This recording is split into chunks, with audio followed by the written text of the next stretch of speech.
요한복음 5장 39절에서 40절을 보겠습니다.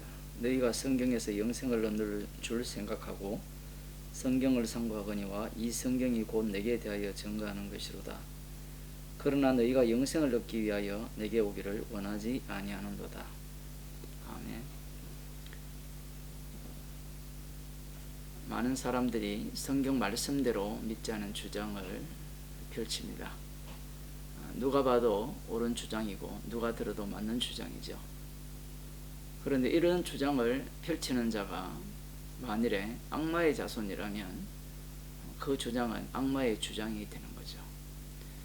예수님께서 이 땅에 오셨을 때 유대인들을 향해서 너희 아비는 마귀라고 하셨습니다. 아비를 마귀로 둔 자들이 성경을 어떻게 보았느냐?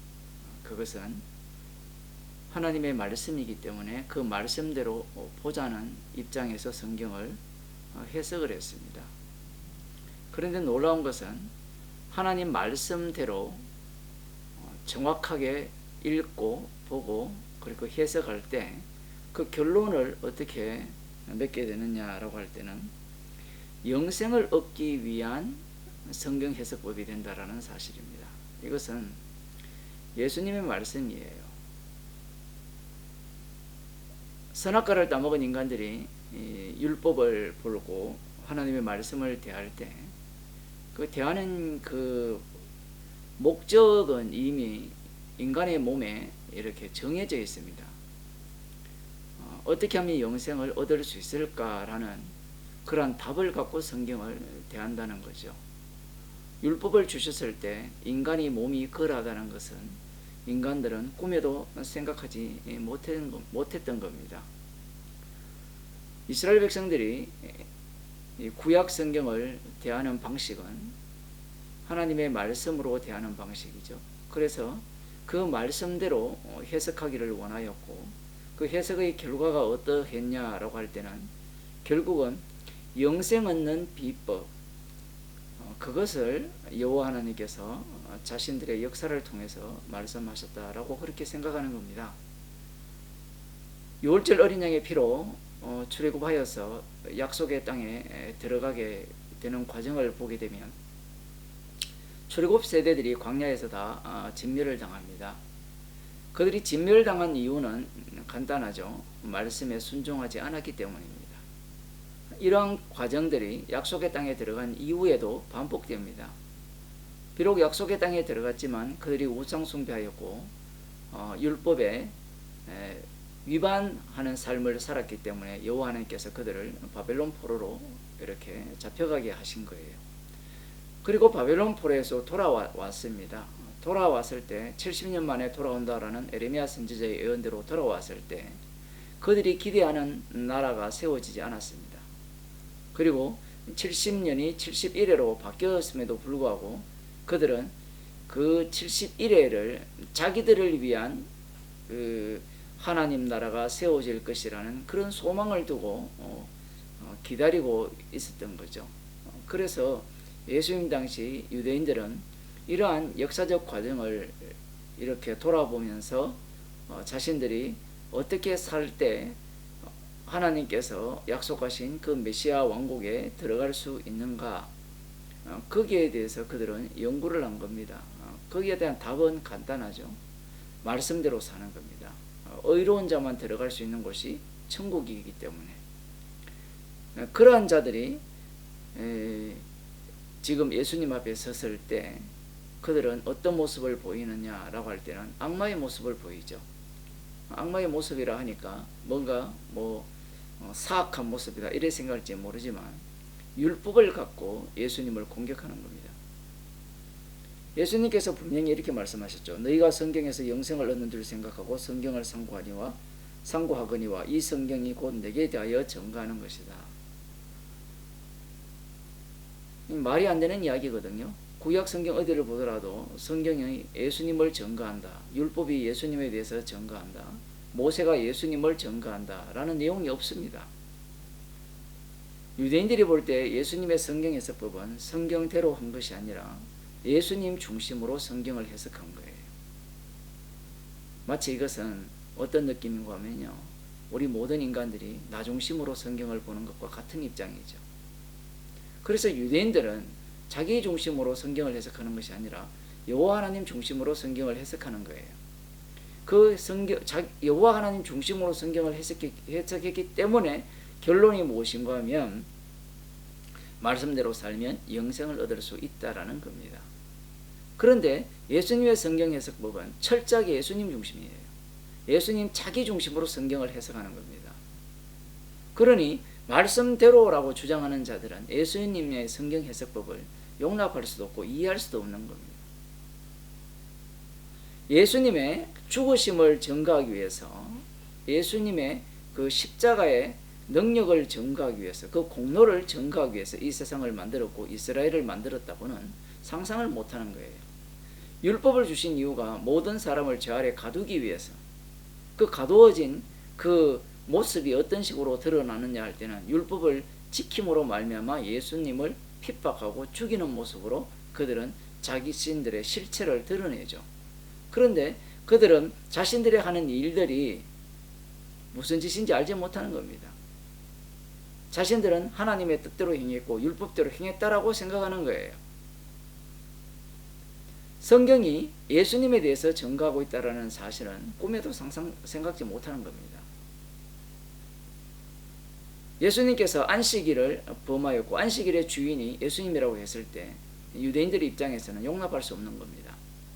안식일의 주인이, 안식일을 정하신 여호와 하나님이시지 어떻게 사람과 동일한 그러한 예수가 안식일의 주인이 될 수 있느냐 이 얘기입니다.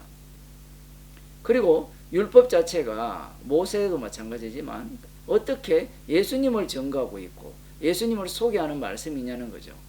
그런 내용이 하나도 없어요. 그리고 성전을 보게 되면 에스겔 성전도 건축되어지는 성전이거든요. 그런데 예수님은 성전을 헐라라고 말씀하시면서 본인이 사흘 만에 일으키겠다라고 말씀하셨어요. 그러니 이 예수님의 말씀은, 예수님께서 하시는 모든 말씀은 여호와 하나님을 정면으로 대적하는 말씀이 되는 겁니다. 율법을 부정하죠. 안식일을 부정하죠. 성전을 부정하죠. 예수님은 성경대로 해석한 게 하나도 없어요. 그래서 십자가에 못 박혀 돌아가신 겁니다. 예수님이 성경은 내게 대해서 증거한다 했죠.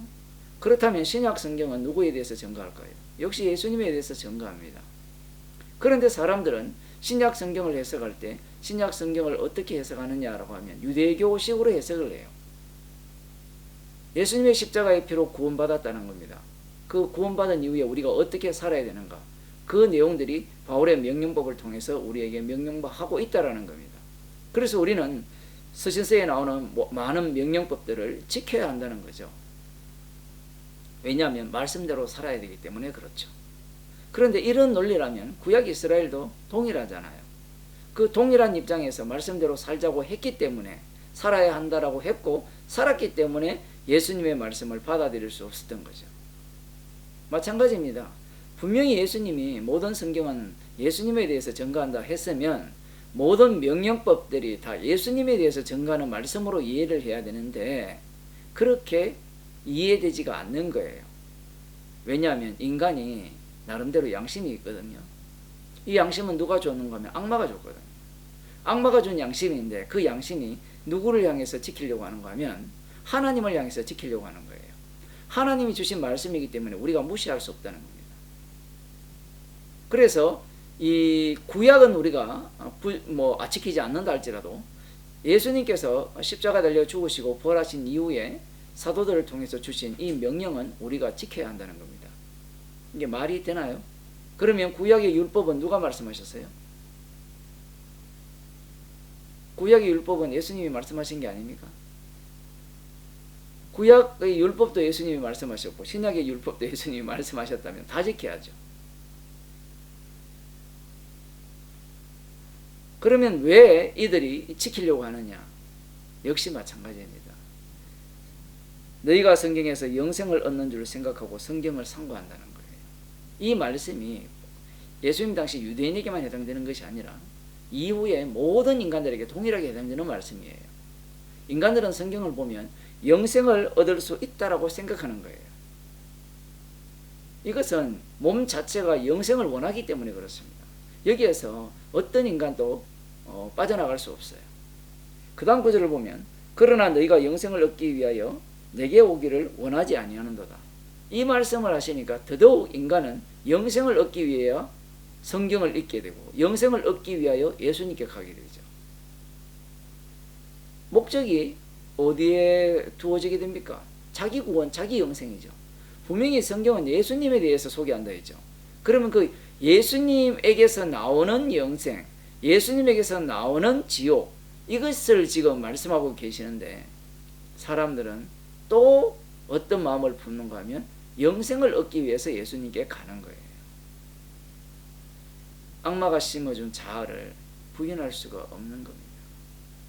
그래서 사람들은 복음을 전하게 되면 왜 당신은 성경대로 하지 않느냐라고 이제 공격을 하죠. 왜 십자가만 이야기하느냐라고 공격을 합니다. 왜 그런가 하면 그들은 양심적이기 때문에 그래요. 하나님 앞에 정말 정직하게 살고자 하기 때문에 말씀대로 살자는 겁니다.